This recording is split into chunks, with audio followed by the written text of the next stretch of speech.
Monster Week Day 4. Terra Academy. Vampiric Tutelage. An Onyx Okamiyasha audio production. Script by Ginger Neutral on Reddit. Links in the description. You're the new student, right? Oh, you can call me Dorian. I'm the tutor who is asked to help you. Yes, Roland is my guidance counselor as well. I think he might be the guidance counselor for all the students like you and me. Oh, formerly unaware of magic. I'm a vampire. I was turned into this... Oh, goodness, it must have been about a century ago, I think. I haven't kept exact track of what year it is right now. I was turned into a vampire in 1922, and my master soon enrolled me into this school. But that's enough about me. Why don't we get to studying? Alright. So the class you're struggling with the most is spellcasting, correct? That can be tough when you're new to all of this. If I'm remembering correctly, you aren't struggling with the casting part. Your problem is controlling the outcome. When I started here, my problem was with accessing magic in general. But as a fairy, you've always had a connection to magic, albeit a rather unstable one. Before we get started on practicing spells, I would like to go over the basics. You should already be familiar with the elementalist system, correct? No? I suppose it's been quite some time since I took any introductory courses. I assume the method you were told about was the glyphic system then. I thought as much. A lot of magic users find that easier to work with, but rote memorization isn't a good place to start with, in my opinion. The elementalist system is also much less rigid, which is better for learning how to work around overcharged magic. You spent the first few decades of your life not using the magic inside of you. That's probably why you've been struggling to get your spells right. I hear it's fairly common for changelings to experience this, but most find out earlier than you did. I think that's at the root of it. The elementalist system contains 4 elements: storm, life, flame, and void. No.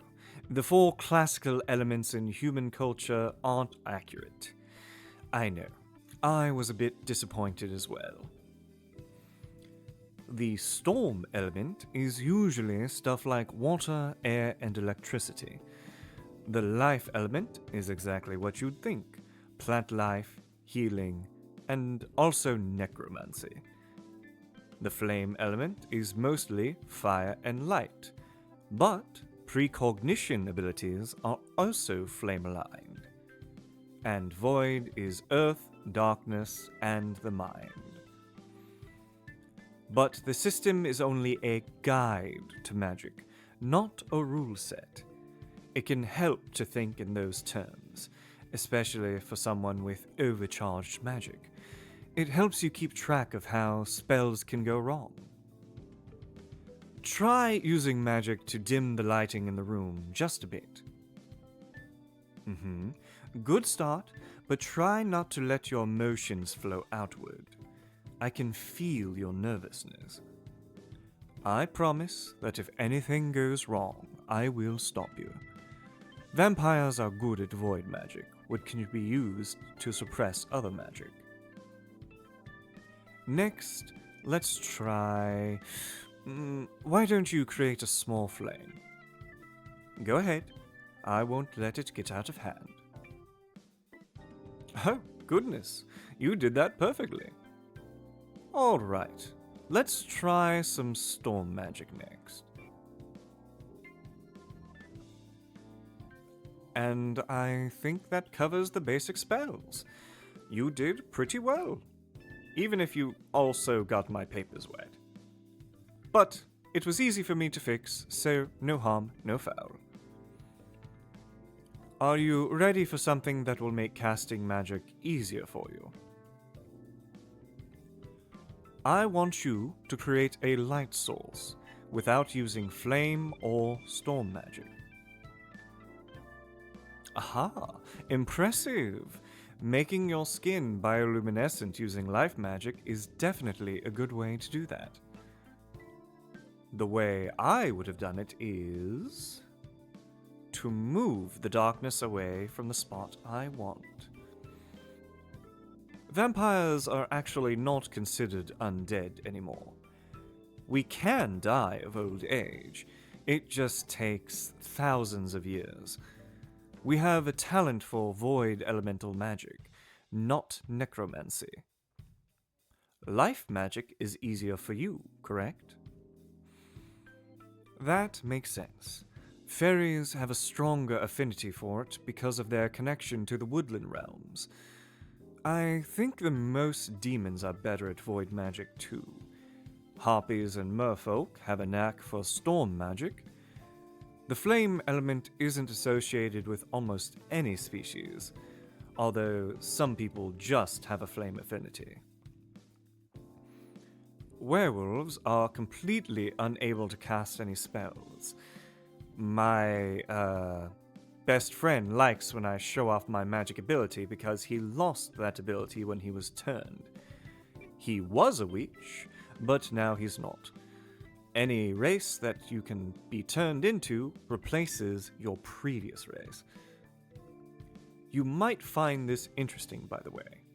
It would be impossible to turn you into a vampire. Fairies can't ingest blood from most creatures, and vampires need to be able to feed on someone to turn them. Yes, because there's iron in blood, so it would only act as a poison, negating any transformation. You could end up being a werewolf, but werewolves tend not to bite fairies. My best friend told me his parents taught him that hunting fairies is a waste of energy. It's also quite rude, but apparently fairies don't leave a body when they die. But if you were bitten, you wouldn't be a fairy anymore. You'd turn into a werewolf, with all your magical abilities gone. Sorry, I know I let it slip that I'm dating a man, and I've heard that human society isn't as hugely against that anymore, but is that true? Oh, wow, I didn't know gay marriage was a thing in some places already. Oh, that's great. Oh, goodness. I just realized the time. Sunrise is in less than an hour, isn't it? I've got to go. You can get back to your dorm alone, right? Great. All right then. I will see you at our next study session. Oh, it was nice meeting you, by the way.